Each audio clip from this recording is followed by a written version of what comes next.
Well, Sunita Williams and Butch Wilmore are finally set to return to Earth.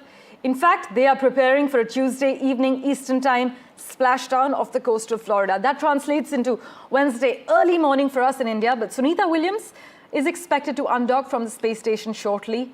And their mission, initially planned as a brief 8-day test flight aboard Boeing's Starliner spacecraft, was extended to 9 months due to unforeseen technical issues with their vehicle. Sunita Williams is returning aboard SpaceX Dragon spacecraft with Butch Wilmore and 2 other Crew 9 members as well. In fact, NASA, after a 2-day handover period between Crew 10 and Crew 9, is now targeting an earlier return. Starliner astronauts Sunita Williams and Butch Wilmore are part of Crew 9. I must also inform you that Sunita Williams officially handed over ISS command to Russian cosmonaut Alexei Ovchinin, who will lead operations for the next 6 months there. And Sunita Williams, as you know, has been in charge of the ISS for nearly 9 months. Next up is NASA astronaut Butch Wilmore, who is also serving. In fact, for further clarity, we still have with us Space Fellow from ORF, Dr. Chaitanya Giri, on the broadcast. Dr. Giri, we were talking about the side effects of an extended space stay. In fact, experts have also highlighted battling baby feet could be a concern as well. In fact, they've said that Sunita Williams and Butch Wilmore may experience a condition called baby feet, in which their soles become unusually soft due to the lack of friction in space. We've actually heard that this makes walking painful until the skin toughens up again. Yeah, exactly. As the word goes, baby feet. You have the underneath of your legs. They usually get toughened as you grow big from a baby, as you grow old, and that helps you with maintaining not only friction with the surface underneath, but also managing a lot of your weight. Firstly, these astronauts who are returning, they are suffering from brittle bones. They are suffering from a decreased porosity. Their bones are susceptible to fracturing. And on top of that, with baby feet effects, it is very much difficult for them to walk upright, stay upright, and walk with confidence. So it will take at least a few weeks to regain muscle strength. And I'm sure they will be put on the rigorous diet. Maybe something that is rich in calcium, something that is rich in collagen to rebuild muscles, protein-rich diets that will help them get back to normalcy. Well, as you are highlighting, and as NASA has maintained that transitioning from one gravity field to another is trickier than it sounds. But quickly, let's just go across to what NASA is saying about the undocking. We are targeting at 2:57 p.m. Pacific. That portion of Dragon will actually be jettisoned. So it'll just be the white portion that we'll see splash down. But we're not quite there yet. First, we need to have the spacecraft undock. So again, targeting undock at 10:05 p.m. Pacific time this evening. That's absolutely right, Sandra. So right now what we're doing on board Dragon is preparing for that undocking sequence to be commanded. Undocking from the space station basically involves separating the umbilicals and those attachment hooks that we use to dock Dragon to the space station. So we're effectively doing what we did during the docking procedure here, but in reverse. All of that in preparation for splashdown tomorrow. Freedom, SpaceX on the big loop, undock sequence commanded. And right on schedule, we've got confirmation of that undocking sequence command. Freedom copies.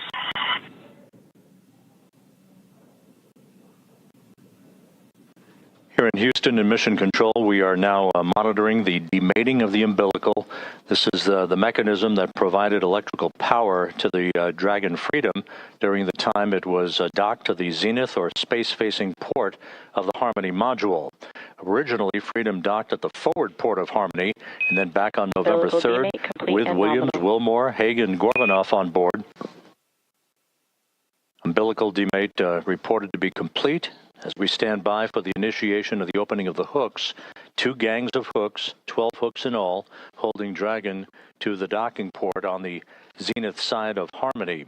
Again, Harmony was the port of call for Freedom initially when it arrived back in September. The forward port itself, it experienced a relocation maneuver with Hague, Gorbanoff, Williams, and Wilmore on board back on November 3rd to move from the forward port to the zenith port, a short spin around the block to reposition that spacecraft where it has been mated and docked to the International Space Station since last November.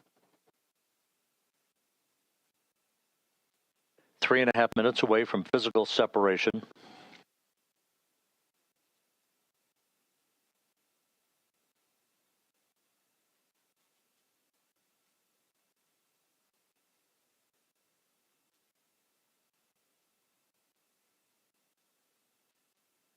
Once the physical separation occurs between Dragon and the docking port on Harmony, it will begin to move above the station at a very slow rate of about 1/10 of a meter per second. Then we'll move behind the station. A series of departure burns will then put it on a trajectory to carry it below the station and on its way to a safe distance away from the International Space Station for its deorbit burn that will occur at 4:11 p.m. Central Time, 5:11 p.m. Eastern Time on Tuesday afternoon to begin the final leg of the ride home for Williams, Wilmore, Hague, and Gorbanoff.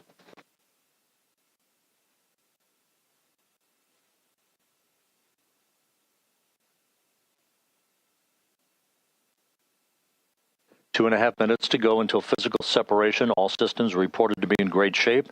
The latest weather forecast off the coast of Florida at the splashdown sites indicates pristine weather for the arrival of the Crew 9 crew on Tuesday afternoon. Open and nominal. The first gang of hooks has opened, standing by for the second. Springs on both sides of the docking interface will push off against one another to initiate that opening rate for Dragon.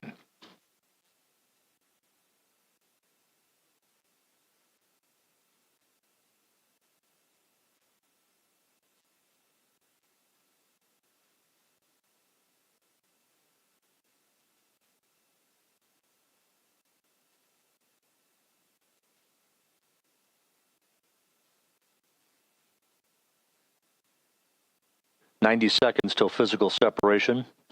Heading into the home stretch for Williams and Wilmore, the beginning of the end for a 9.5-month mission in space.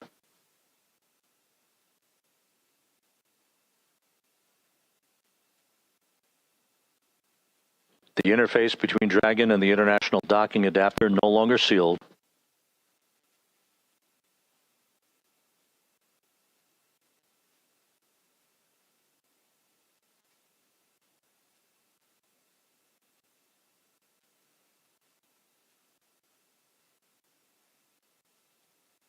The International Space Station and Dragon flying from southwest to northeast across the Pacific Ocean at an altitude of 261 statute miles.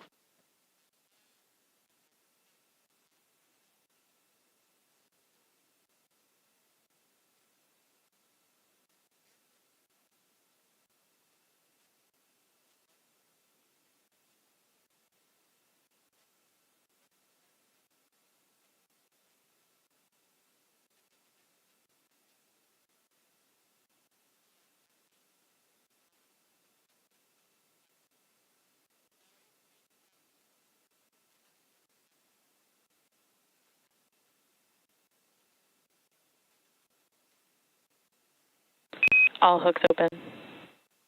All hooks are open.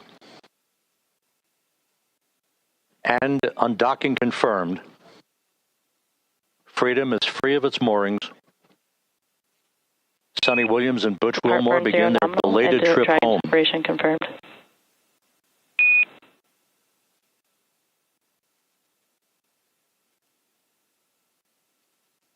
Undocking occurring right on time at 12:05 a.m. Central Time, 1:05 a.m. Eastern Time.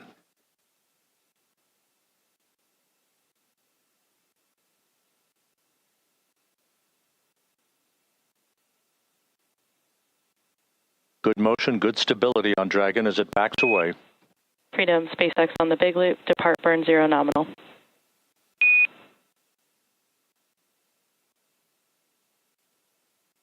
Good opening rate reported by the visiting vehicle officer.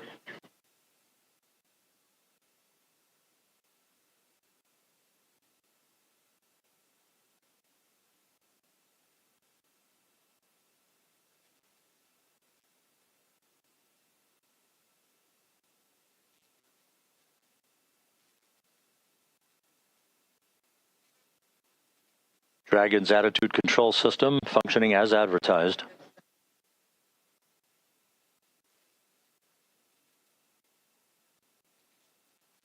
Freedom on the big loop. On behalf of Crew 9, I'd like to say it was a privilege to call station home, to live and work and be a part of a mission and a team that spans the globe working together in cooperation for the benefit of humanity. To our colleagues and dear friends who remain on the station, Alex and Jafer, Todd, Kirill, we know the station's in great hands. We're excited to see what you guys are going to accomplish, and we'll be waiting for you. Crew 9's going home.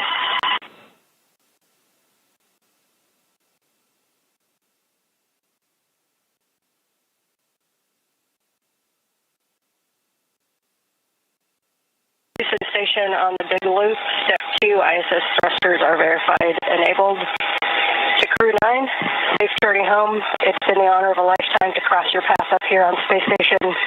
Your service has been very much appreciated, and we'll miss you, but have a great journey home.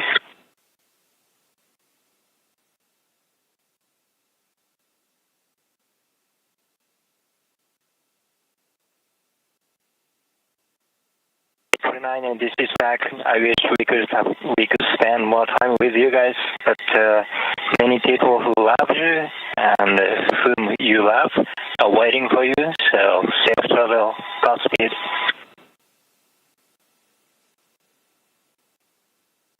And for crew arrival, we ring a bell in Navy tradition, and for Crew 9, I did a baritone salute as you undocked. Love you guys.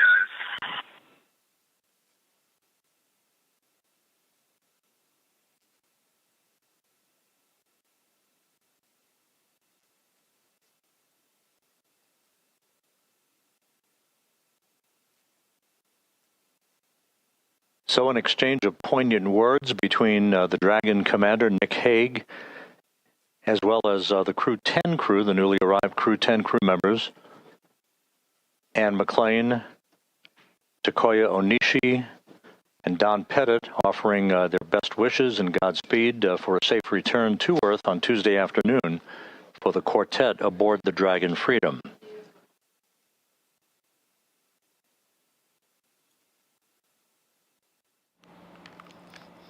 Well, as you've just heard, docking is now complete. In fact, docking has confirmed after a 2-day handover period between Crew 10 and Crew 9. NASA is now targeting that earlier return for which the undocking has completed. In fact, NASA estimates that Sunita Williams and other astronauts are likely to reach Earth around 5:57 p.m. Eastern Time on Tuesday.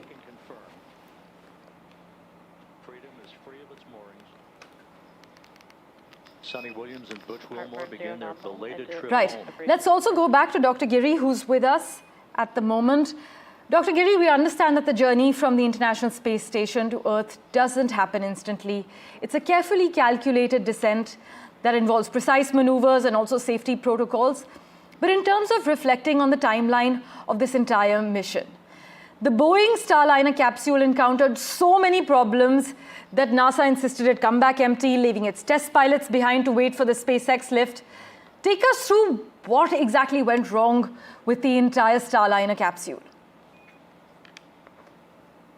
You know, whenever a capsule is built, it has to pass rigorous testing in a way that it ensures safe travel to the space station and space travel on its return. The issue largely with the Starliner was the helium leak that had happened through one of the gas tanks, and then there was a loss of integrity within the structure of the capsule. And that means it was quite dangerous to bring back the astronauts who were supposed to return within 8 days in that capsule, which had a sort of encountered structural deformity while it was going to the space station. Starliner again is again an example of why such space capsules need to be developed through rigorous testing, and we need not rush into making these capsules, because it's not only a matter of the lives that are at stake, but it is also a matter of putting the entire space station mission in jeopardy. And that's the reason why it took so long to have a replacement capsule to go and bring back these stranded astronauts. Again, that's a lesson for India that, as I said earlier, we need to put contingencies in place. You need to have backups immediately ready so that you do not have a situation like this. Now, fortunately, the International Space Station has the wherewithal. It has the food supplies. It has all the other sanitation supplies available. And that's the reason why your astronauts can stay there for such a long time.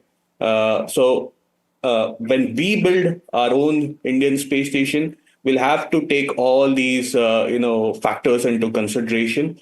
And I'm sure the Indian Space Research Organization, the Indian Air Force, as well as the Indian space ecosystem, the industrial space ecosystem, will put all its might to avert such kind of situations.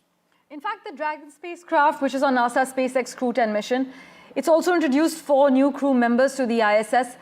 Tell us more about this spacecraft, Dr. Giri, and why did it make the cut to bring back the stranded astronauts? No, as I said, the SpaceX Dragon capsule, it fulfills all the factors required for making a successful structure, making a successful system in itself. And it has been doing so for a pretty long time now.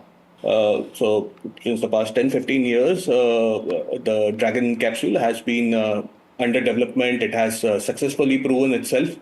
That wasn't the case with Starliner. Right. These were the very first flights of Starliner. And over time, I'm sure that Boeing, who's built it, must have already gone back to the drawing board, done the rectifications, and I'm sure it will come again with a much superior version of Starliner, which takes into consideration all that went wrong in that particular unfaithful flight. Right. Also, Dr. Giri, there's been a lot of chatter about whether Sunita Williams gets paid any overtime for her 9-month mission extension. Some are saying that there's a stipend which is about $4 a day. That translates to about 350 rupees. Do you have any clarity on that? No, I don't. It's a matter between her and her employers. And also the federal department. The federal department. So I'll let them take the call. I'm sure she'll be compensated well. You and I, we are sitting here in India. We are talking about her. We are praying for her and Butch's good return and good health. What more does one want? Indeed. And as we were discussing earlier, NASA maintains that transitioning from one gravity field to another is trickier than it sounds. So if you could just take our viewers through the impact that the astronauts can expect when they're home: spatial orientation, hand-eye coordination, locomotion, balance, are these likely to be affected? Oh yes. But this is a pretty long stay, and I'm sure the body must have taken a toll. And the body is not a monolith, it is a system of systems. Of course. So your digestive system, your neurophysiological system, your musculoskeletal system, your endocrinology, your blood biochemistry, all gets affected. So they will be put to test, they will be put under stringent diagnosis so that the recovery is faster, as well as there are lessons learned from such long stays. Sunita Williams' stay is not the longest of all. There have been a few more longer stays than this one, but every stay brings with it a new set of knowledge for us. Again, she's been the longest staying, one of the longest staying women's. So women health is something that gets differentiated from a man's health, a male's health. So that factor will also be considered while she recovers. But I must also say that behavioral sciences is something that is also picking up, and astronauts' behavior, their psyche, their state of mind is something that will also be put to test. In the interest of your audience, I must say that just a few days ago, the Institute of Aerospace Medicine in India, which Dr. is Giri, run by I sincerely apologize. I'm cutting you through. In fact, we have some crucial commentary coming in from NASA at the moment. Let's just listen in. Closed earlier today at 8:05 p.m. Pacific, 11:05 p.m. Eastern. Since then, the crew has settled in and is working to take off their spacesuits for their 17-hour journey back to Earth. The joint NASA and SpaceX teams did, of course, poll go to proceed with undocking, and that undocking command was then sent at 10 p.m. Pacific, followed by umbilical retraction and hooks opening, with physical separation taking place at 10:05 p.m. Pacific, as the space station and Dragon were traveling 261 statute miles off the coast of Guam over the Pacific Ocean. Dragon then completed 2 of 4 departure burns and has exited the keep-out sphere, and we are now just minutes away from Dragon crossing the approach ellipsoid to set the spacecraft and Crew 9 up for their path back to Earth. Again, Dragon is targeting to splash down off the coast of Florida in the Gulf at 2:57 p.m. Pacific, 5:57 p.m. Eastern on Tuesday, March 18th, marking the completion of a long-duration science and research mission. Great views right now on your screen of Mission Control here in Hawthorne, California.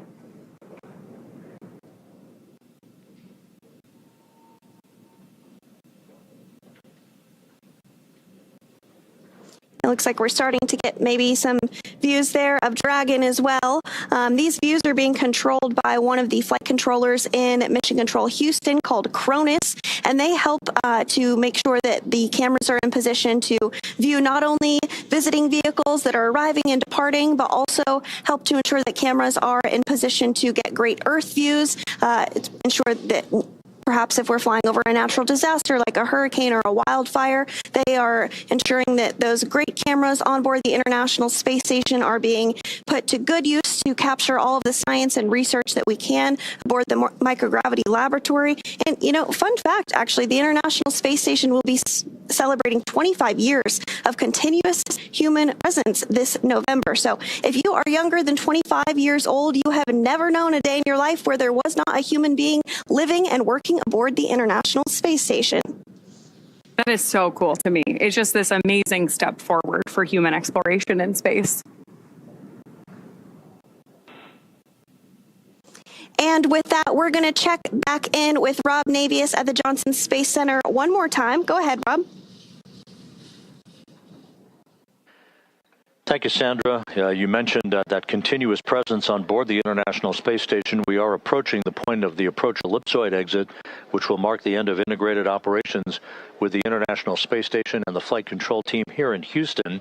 Just a reminder, on board, 7 crew members representing 3 nations: Alexei Ovchinin, the station commander, and his Roscosmos colleagues Ivan Wagner and Kirill Peskov, Anne McLean, Nicole Ayers, and Don Pettit of NASA, and Takoya Onishi of the Japan Aerospace Exploration Agency. Ovchinin, Wagner, and Pettit are next up to depart the station on April 19th. They are scheduled to return home to the steppe of Kazakhstan and a parachute-assisted landing on April 19th U.S. time, April 20th in Kazakhstan. Before that happens, another NASA astronaut, Johnny Kim, along with 2 Roscosmos cosmonauts, will be launching from Baikonur on April 8th as that continuous presence of researchers on board the International Space Station continues unbroken. Sandra?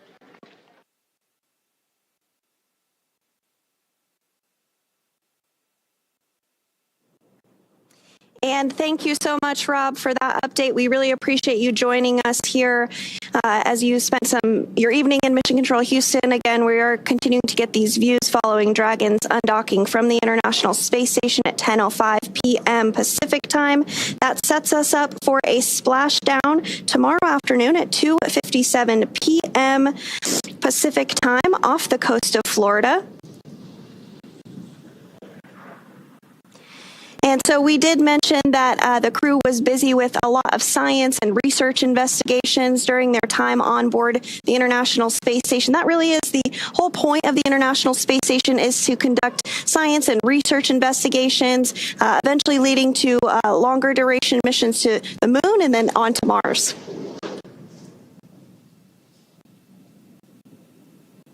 We're, of course, standing by for any further communications from Crew 9 on board Dragon Freedom at this time. But it's a great opportunity for us to comment on some of the amazing science that Crew 9 conducted while they were on board the station. In total, Crew 9 completed more than 150 experiments, conducting over 900 hours of research. Following their splashdown tomorrow... Well, astronauts can also suffer from neuroplasticity as well as behavioral changes, as Dr. Giri has been highlighting with us. Dr. Giri, for the last comments, would you like to tell our viewers the side effects of an extended space stay? Again, the side effects are plentiful. Our body is a system of systems. So such long stays under the duress of microgravity, under the duress of high radiation exposure, will cause tremendous issues, right from genetic level to organ level, and from your digestive system to musculoskeletal system to your neurophysiological system, all will get affected. I was talking about behavioral sciences. That just recently, the Institute of Aerospace Medicine in India, which comes under the Indian Air Force, it inaugurated a center for space research psychology. And that shows that India is giving due importance to the health of astronauts that we've selected and the astronauts that will come in future, and especially on their mental health. So mental health is something that both Butch and Sunita Williams will be tested for, to see whether they're all okay, to see whether their brains and their neurophysiological systems are operating optimally. Dr. Giri, thank you so much for all your clarification and joining us with the latest details as well. We will, of course, revert to you for regular updates, but Sunita Williams and Butch Wilmore are heading home. They will be here Tuesday evening Eastern Time. We will be tracking the latest for you. For now, we're slipping into a very short break. Back in a moment with much more. Do stay tuned.